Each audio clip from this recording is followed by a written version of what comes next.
സ്വകാര്യ സർവകലാശാലകൾ നേരത്തെ വന്നിരുന്നുവെങ്കിൽ കൂടുതൽ ഗുണം ചെയ്തേനെ എന്ന് ടി.പി. ശ്രീനിവാസൻ. വെർച്വൽ കോളേജിലേക്ക് കാലഘട്ടം മാറുകയാണ്. ന്യൂസ് 18 പ്രൈം ഡിബേറ്റിലാണ് ടി.പി. ശ്രീനിവാസന്റെ പ്രതികരണം. എന്നെ സംബന്ധിച്ചിടത്തോളം ഇത് 20 വർഷം ലേറ്റായി പോയി എന്നുള്ളതാണ്.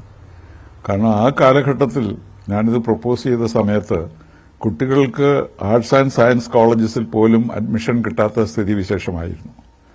ആ കോളേജുകൾക്ക് നിലവാരമില്ലായിരുന്നു. അവിടെ പഠിക്കുന്ന കുട്ടികൾക്ക് പുറത്തു പോയാൽ സാധ്യതകളില്ലായിരുന്നു. ആ ഒരു കാലഘട്ടത്തിലാണ് ഞാനിത് പ്രപ്പോസ് ചെയ്തത്. പക്ഷേ ഇപ്പോൾ 15 കൊല്ലത്തിന് ശേഷം കേരളത്തിലെ വിദ്യാഭ്യാസ രംഗം മുഴുവനായി മാറിയിരിക്കുകയാണ്. ഇപ്പോൾ ആർക്കും ഇവിടെ പഠിക്കേണ്ട.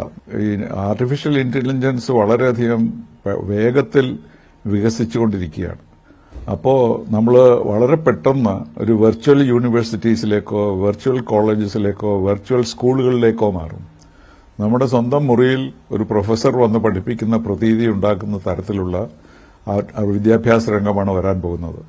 അതുപോലെ ഡയറക്റ്റായിട്ട് ഇൻഫർമേഷൻ ആൻഡ് നോളജ് ജനങ്ങളുടെ ബ്രെയിനിലേക്ക് ട്രാൻസ്മിറ്റ് ചെയ്യുന്ന ടെക്നോളജിയും വരാൻ സാധ്യതയുണ്ട്.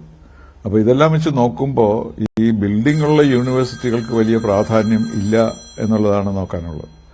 അതുകൊണ്ട് ഇപ്പോൾ ഈ ഇത്രയും താമസിച്ചു പോയതുകൊണ്ട് ഇതിന്റെ ഇഫക്റ്റീവ്നെസ് കുറവായിരിക്കും എന്നാണ് എന്റെ ഭയം. നേരത്തെ ആയിരുന്നെങ്കിൽ കൂടുതൽ ഗുണം ഉണ്ടാവുമായിരുന്നു എന്നുള്ളതാണ്. ഇപ്പം നമ്മൾ യേശു ക്രിസ്തുവിനെ കോട്ട് ചെയ്യുന്നത് ശരിയല്ല. അദ്ദേഹം എന്താണ് പറഞ്ഞത്? അദ്ദേഹത്തിനെ ക്രൂശിച്ചപ്പോൾ ഇവർ ചെയ്യുന്ന എന്താണെന്ന് ഇവർക്ക് അറിഞ്ഞുകൂടാ, അതുകൊണ്ട് ഞാൻ അവരോട് ക്ഷമിക്കുന്നു എന്നല്ലേ?